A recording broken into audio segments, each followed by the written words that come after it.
Oke teman-teman semua, selamat datang kembali. Dan ini di sela-sela waktu kerja saya bikin videonya karena memang cuma bisanya kayak gini. Di sela-sela waktu istirahat ataupun di sela-sela ruang saya bikin video untuk edukasi kita bersama ya. Tidak menggurui, tidak mengajari, hanya berbagi pengalaman. Siapa tuh pengalaman ini bisa memotivasi dan mengedukasi. Oke teman-teman, di video yang kali ini saya akan mencoba membahas berita yang sebelum cukup viral ya teman-teman ya. Jadi berita kemarin itu saya nggak sengaja juga buka di TikTok, itu ada berita dari Ibu Lilan ya, ataupun pegawai Indomaret yang bunuh diri hanya karena terlilit utang. Salah satu indikasinya adalah pinjol. Oke. Jadi saya nggak baca semuanya, nggak baca tentang berita itu, cuman saya baca sedikit bahwa dia mencari pinjaman karena ingin menutup pinjol sampai akhirnya dapat pinjaman di Facebook ataupun media sosial manapun. Akhirnya ada namanya orang udah kepalang bingung ya, orang udah kepalang bingung mau nutupin masalah gitu kan. Yang penting bisa menyelesaikan masalah, gimana caranya.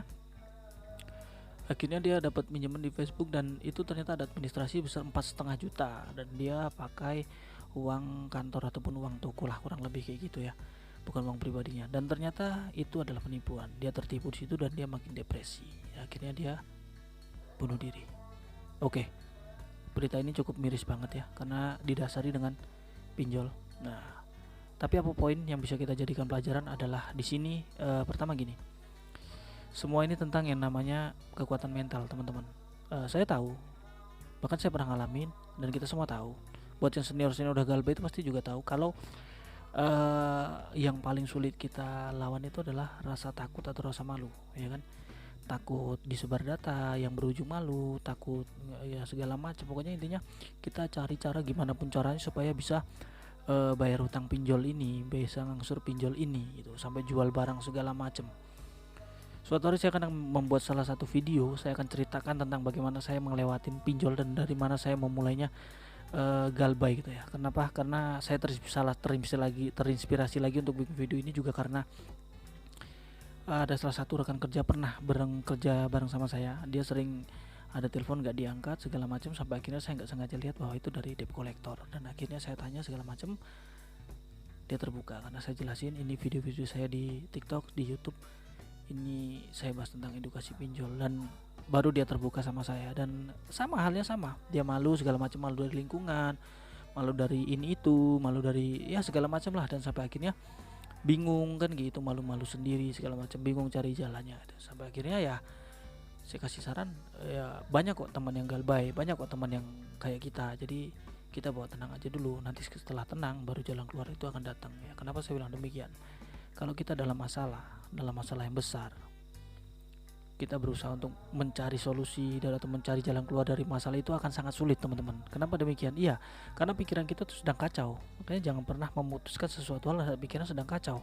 Jadi satu-satunya cara adalah kita tenangkan dulu pikiran kita, bawa pikiran kita ke jalan yang bersih, mencari cara gimana atau membuat diri kita lebih tenang dulu, barulah kita memikirkan jalan keluarnya. Memang nggak ada yang semudah memutarbalikkan telapak tangan ya, teman-teman ya. Makanya di sini saya berterima kasih gitu loh, berterima kasih kalian nonton video saya bukan dari hal lain, tapi saya ngerasain kok gimana sulitnya waktu kita ngelewatin galbay dan itu seorang diri tanpa teman, tanpa segala macam ya, teman-teman ya. Saya tahu gimana rasanya, makanya saya berani deh coba keluar dari kotak kaset ini atau keluar dari ruangan saya untuk menunjukkan diri kepada kalian semua bahwa saya ini galbay. Saya pengen kita semua ini bebas dari yang namanya jeratan galbay. Maksudnya bebas ya, mungkin kita belum bisa bebas dari hutangnya, tapi setidaknya pikiran yang bikin kita kacau itu bisa kita buang dulu dan kita bisa tenang jalani hari demi hari sampai tanpa kita sadari kita udah punya uang lebih untuk membayar hutang-hutang kita dan akhirnya lunas juga. Memang kata orang di saat kita dalam utang rezeki akan semakin sulit, tapi akan lebih sulit lagi jika pikiran kita tidak pernah tenang ya. Yakin aja semua akan ada jalan keluarnya dan kita saling berbagi, saling edukasi.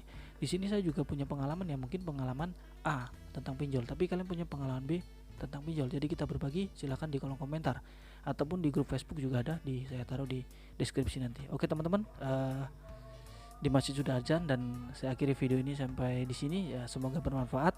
Terima kasih atas waktunya untuk nggak sengaja dan nonton video saya. Sampai jumpa dan wassalamualaikum warahmatullahi wabarakatuh.